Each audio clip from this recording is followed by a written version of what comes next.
Friends, ఇప్పుడే అందిన వార్త. కిడ్నాప్ అయిన కాంగ్రెస్ కీలక నేత ఆందోళనలో కుటుంబ సభ్యులు అంటూ వార్తలు అయితే వస్తున్నాయండి. దీనికి సంబంధించి వివరాలు చెప్పడానికి వీడియో చేయడం జరుగుతుంది. చాలా మంది వీడియోస్తున్నారు కానీ సబ్స్క్రైబ్ మర్చిపోతున్నారు. దయచేసి ఛానల్ సబ్స్క్రైబ్ కానీ బెల్ ఐకాన్ ఆల్ పైన ట్యాప్ చేయండి. ఇటువంటి ఇంపార్టెంట్ ఇన్ఫర్మేషన్ మిస్ అవ్వకుండా మీ ఫోన్ నోటిఫికేషన్ రూపంలో వస్తుంది. చాలా మంది మీరు చూస్తున్నారు కానీ లైక్ చేయడం లేదంటే దయచేసి లైక్ చేయండి. ఇన్ఫర్మేషన్ అందరూ తెలుస్తుంది. అధికార పార్టీ కాంగ్రెస్ కు చెందినటువంటి నేత కనిపించకపోవడం ఆందోళనకు గురి చేస్తుంది. ఎల్కూరుకి చెందినటువంటి కాంగ్రెస్ నేత ఒకరు గత 2 రోజులుగా కనిపించడం లేదంటూ కుటుంబ సభ్యులు తెలిపారు. దీంతో కాంగ్రెస్ నేత అదృశ్యంపై వార్తల జిల్లాలో సంచలనంగా మారింది. ఇంతకు సదరు నేత ఎక్కడికి వెళ్లారు, ఎవరు కిడ్నాప్ చేశారు, ఇంతకీ ఏ పని మీద వెళ్లి కనిపించకుండా పోయారు, ఇప్పుడు చూద్దాం. జిల్లాలో ఎల్కూరుకి చెందిన కాంగ్రెస్ వడ్డే ఎల్లయ్య 2 రోజులు కనిపించడం లేదంటూ పోలీసులు కుటుంబ సభ్యులు తెలియజేశారు.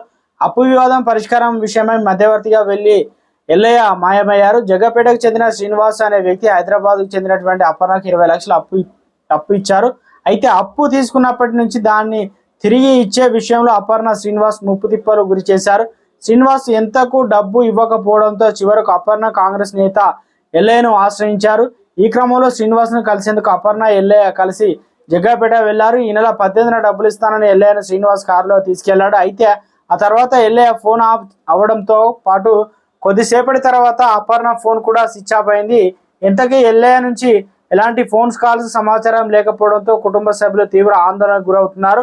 ఇక దీంతో 2 రోజులుగా ఆచూకీ లేకపోవడంతో కుటుంబ సభ్యులకు పోలీసులు ఫిర్యాదు చేశారు. కేసు నమోదు చేసుకొని పోలీసులు ఎల్లయ్య అపర్ణ ఆచూకీ కోసం గాలింపులు చర్యలు చేపట్టారు.